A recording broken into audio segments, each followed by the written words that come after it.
ILLIT 주점 Let's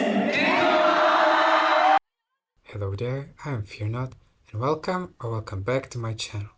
Honestly, if you asked me beforehand, I wouldn't really think about making this video, but I just can't help myself because KCON really is that girl. Before I start, I wanna appreciate that there even was such an opportunity, and in Central Europe out of all places. So I wanna express that I'm incredibly thankful that I could actually go there. I don't want to brag about how European K-pop stans always get the shorter end of the stick, especially Eastern Europe. However, all of that definitely contributed to how much I enjoyed the festival in the end. First of all, I want to talk about the things I loved about the festival and performances, but I also get into stuff that I didn't love as much, just to present the whole perspective of the event. So, I know it's cliche and all, but I do really think that KCON's slogan about being both the artists and the fans festival is very fitting. It's kinda weird because the event is held in an enormous complex of halls, but in its essence, I'd say the atmosphere felt so personal. I felt more similar to my Tribe concert experience with like 1,000 people, which, by the way, is still the best concert I've been to for sure, than to K-pop Nation in Warsaw I attended last year. And yes, that might just be because of the layout, but the atmosphere does matter a lot to me, and that's what has become so apparent is the strongest pillar of KCON itself.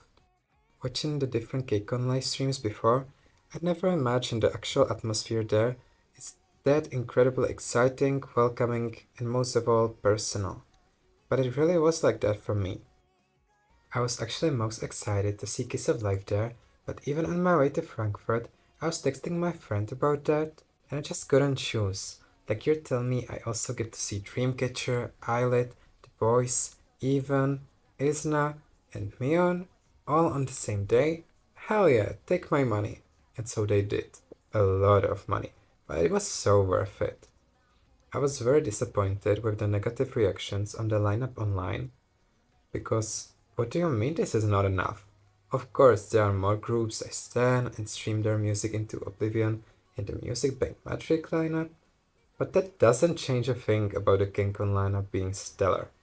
Like, even if you only listen to half of the artists there, you'd still really enjoy On and Off, JO1, and definitely Lee Young-ji, if you gave them a chance, and that's the beauty of it all.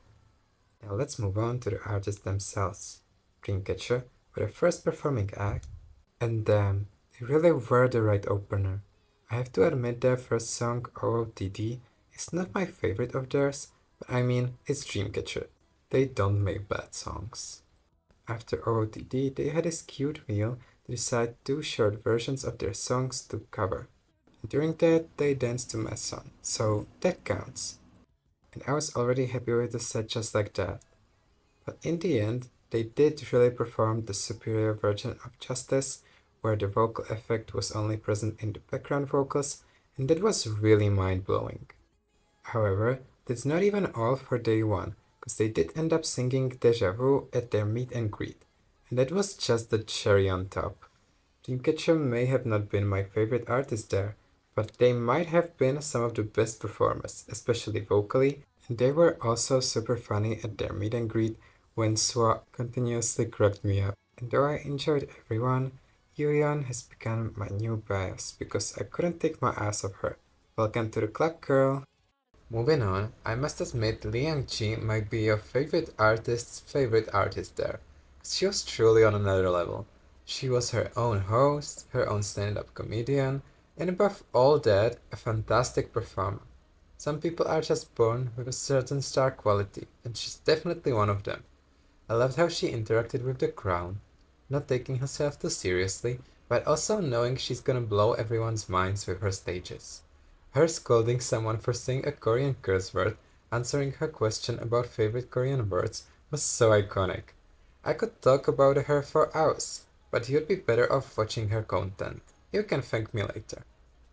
The next performance was by On and Off, and I won't lie, I didn't know any particular members. Similarly to Nowadays and JO1, I do sometimes casually listen to their songs, but I didn't really dig deeper than that. However, I definitely need to fix that because I fell in love with On and Off and also Raya. Like, this man is so talented, has such a great voice and visuals, and then keeps nodding for every German word the interpret said during their meet and greet, like he's basically fluent. It was golden. But with that out of the way, it was very obvious that with so many bangers in their catalog, I'm gonna love their stages. And I really did. Their vocals, their choreos, and their artistry were all exceptional. Thank you to Sanghanbin for teaching me every word of Beautiful Beautiful and Chojimi to get me into Buy My Monster because I utilized that very well there. The only bad thing about the KCON stage performances was the little to no time between them. Like, what do you mean I just sang Beautiful Beautiful like there's no tomorrow and I'm about to end my vocal cords with I Will Always Love You in a few minutes? Because that's what happened. I'm gonna say it, even after all that, izna's stage was absolutely my favorite. I sang every single lyric of I Will Always Love You like I'm the secret eighth member of izna. However, the real eighth member was probably the guy behind me, who outshouted me in my own video. But I honestly found it so comforting that I wasn't the only one who absolutely lost it. Fake It and Drip hit so different live, and in the 7-member version, like there was fire. To be fair, I did complain about their worst version of Lovesick Girls in the past, but in the moment, I truly didn't care. They killed it. I feel like I could actually make a whole video on their distributions in the group, because someone was cooking there. When I say every member really shined, I mean it. This wasn't an Island 2 performance where the main vocalist or centers get everything. This was a group performance, and a masterfully distributed one. I especially appreciate Sarang and Mai having so much more room to show their charms compared to the show. Mai's Lovesick Girls outro? 100 out of 10. Also, their German was very cute. Changan especially was quite good at it as well. However, what did the final love song do to not being seen even at the M countdown? Like, I kinda get that they want to distance themselves from this remake of sorts, but why would they only start doing that once I finally find my way to like the song? It's a bit unfortunate, but I think in the grand scheme of things, it was a good decision. However, if I thought I was wild during the izna stage, it was nothing compared to the Boyz crowd. I have never seen a more feral crowd in my life. And I've seen Wonho live, so that should be a great indicator about how insane that was. I did see the Boyz live once before, but even though the setlist wasn't as good, with no lip gloss to be seen, I loved it. Did they perform Nectar? No. Was I sad they rather performed Thrill Ride twice? Yes, but they did perform Fire Eyes, which is also one of my favorites, so it's fine. I mean, they're fine. I mean, what? No, but for real, let's just crown the Boyz as the best visual boy group, because what do you mean there are 11 members and all of them are so stunning? Like, I'm loyal to my bias Kevin, but when Jeon or Eric were right in front of me, I wasn't so sure anymore. Their performances were stellar as usual, and I definitely didn't expect to see the Stealer and Bite Back. That was incredibly cool. Also, whoever is responsible for their outfits, thank you very much, you're a real one. Next up, we have ILLIT, who were so cute, especially at their meet and greet. Mocha seemed like she was having the time of her life choosing the fans to do poses with, and her smile's incredibly infectious. About their M countdown, they definitely won me over with not only Lucky Girl Syndrome, but also My World. I had no idea the song had such a cool choreo. I really enjoyed that performance in particular, but they shine throughout the whole day. Minchu's voice is so beautiful, it's unreal. I hate Hype as a company, but they know how to make good groups and songs when they try.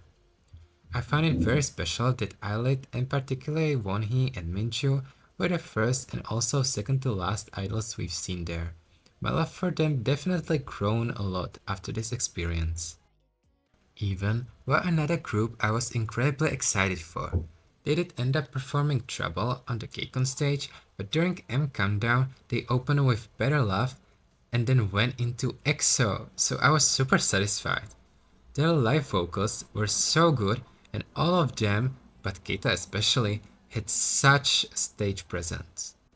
I found it very amusing how small Keita seemed. Like, don't get me wrong, he's super cool but also adorable. However, when I talked about my world, during that stage there was something happening behind me. As I saw people turning looking for something, I saw quite a lot of stuff there too. So I thought maybe someone fainted or something. But no, once the ILLIT stage ended, I turned to the right and there were my even bias wreckers a few meters in front of me. The shock was unprecedented. I wasn't really processing what was happening anymore, but it was so cool. Jonghyun is so handsome, IRL. I forgot I was there for performances for a sec, but that quickly changed when they announced the next performers, Kiss of Life. I actually decided to wait for their upcoming comeback before applying for my Kissy membership, but I don't care anymore.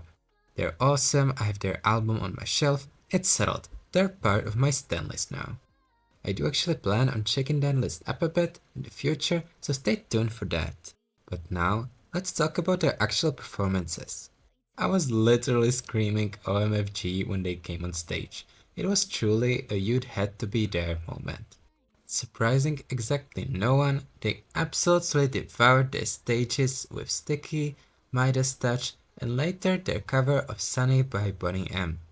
If you haven't heard about Kiss of Life before, first of all, you're very much missing out, but second of all, they have great vocals and it really shows when they sing live, so it was truly the highlight of the night for me.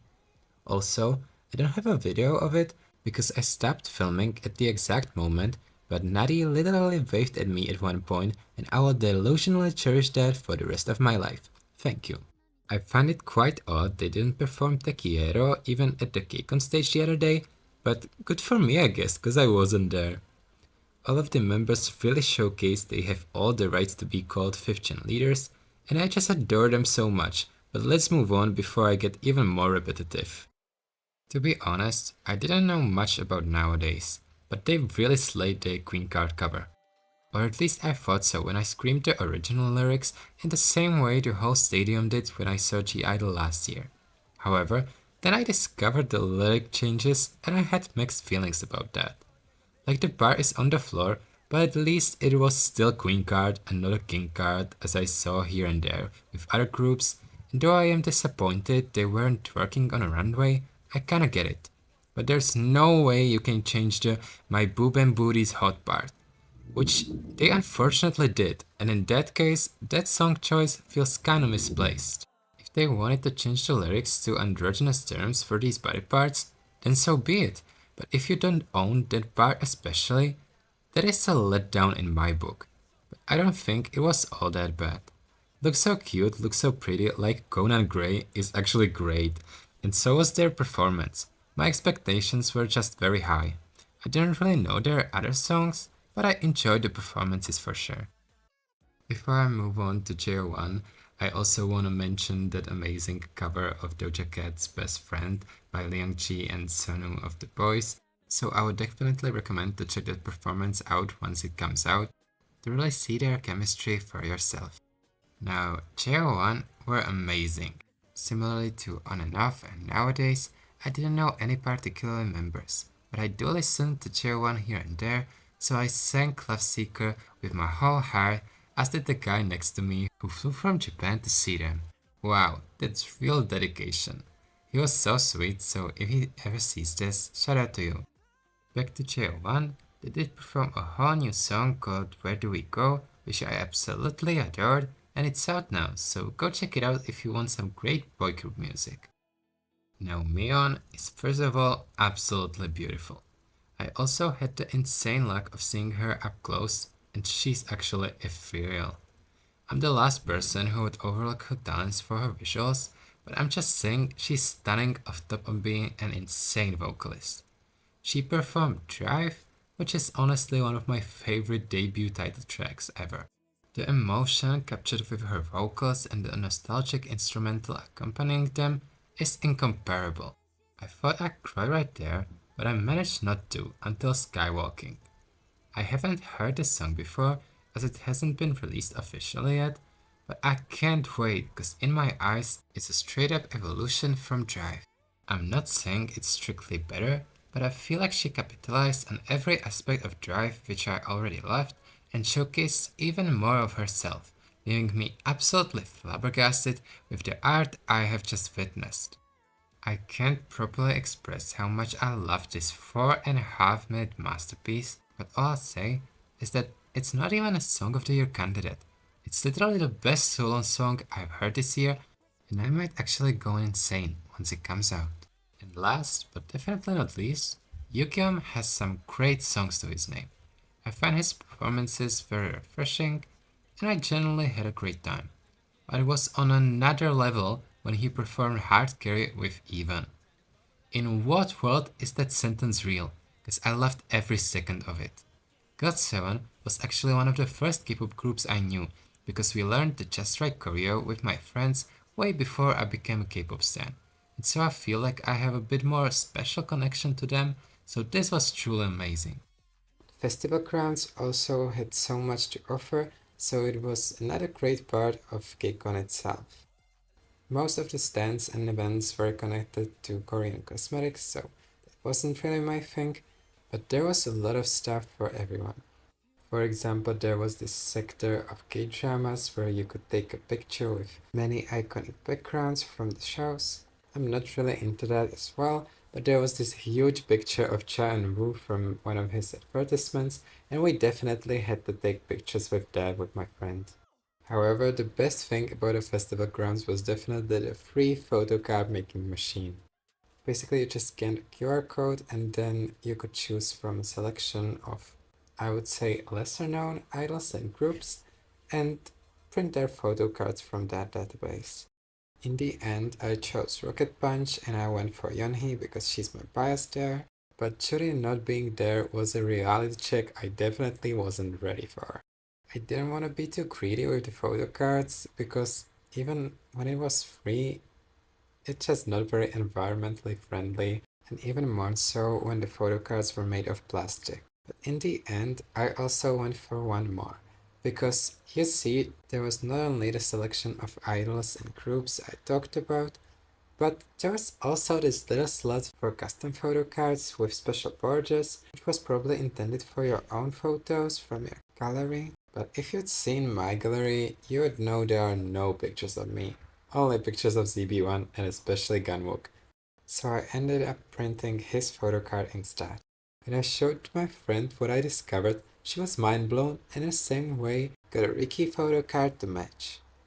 I didn't really figure out how to register for the Mama Award category of the Best KCON Performer voting, but it's not like one vote from me would change if Kepler or Kiss of Life win it. Now if you stick around this long into the video, I would also like to mention some things I didn't like as much. I didn't want to talk about how I was hungry or thirsty, because it was actually my choice to keep my place instead of fixing that. But I do want to talk about the more general problems some people could have with the festival. The main one probably being that it was almost all in German. Like I get when artists go on Europe tours, that when there's a stop in Germany, everything would be translated to German. But this was not a concert. It was a huge festival which people all over the Europe and sometimes even world came to see. So I was quite confused when the only English, besides the few artists who spoke English themselves, was Anton's little introduction segment about KCON in general, and then in subtitles of some of the introductory videos to the performances on M Countdown. I'm not gonna pretend like I don't know any German at all, but it was still annoying when I didn't know what exactly did the idols say. Like you're telling me Tribe had an English interpreter on their Diamond Europe tour, but not KCON Germany? Like I get that Germany is in the title, but when it was being marketed as the first KCON in Europe, I'd think they would aim more internationally. But enough yapping about that. Another aspect I wasn't particularly pleased about was the overall organization. Like, of course, I get that it's difficult to put together this huge festival, but there was so much chaos surrounding the queuing and generally everything before the event has officially started that made my anxiety run incredibly wild. But I also have to give the credit when it's due, and some staff members definitely played a huge role in making that time less miserable. It definitely would have been so bad if I wasn't separated from my friend, or with the limited phone battery I wanted to utilize for filming, my negative emotions only intensified. But thankfully I wasn't in Paris, so no Akumas there. I would be a fabulous supervillain though. But apart from that and some fans' lack of spatial awareness, it was all great. I'm actually pretty surprised I didn't suffer from any post-concert amnesia, because my brain wasn't normally processing anything after Isna's set, and that was pretty much the whole day. In this way, I hope I kind of end this video on a positive note, because it was such a great experience, and I hope there will be other opportunities like that in the future. If you're still listening to me after 20 minutes, huge thank you to you. I really appreciate it. I hope you liked this video. Maybe subscribe if you're even a little bit interested. I promise I don't usually yap as much, but I figured if I'm making a video about my KCON experience, I should really make it count. But anyways, that is truly all. Definitely let me know about your experiences or thoughts on this video in the comments. And until next time, bye! ILLIT, let's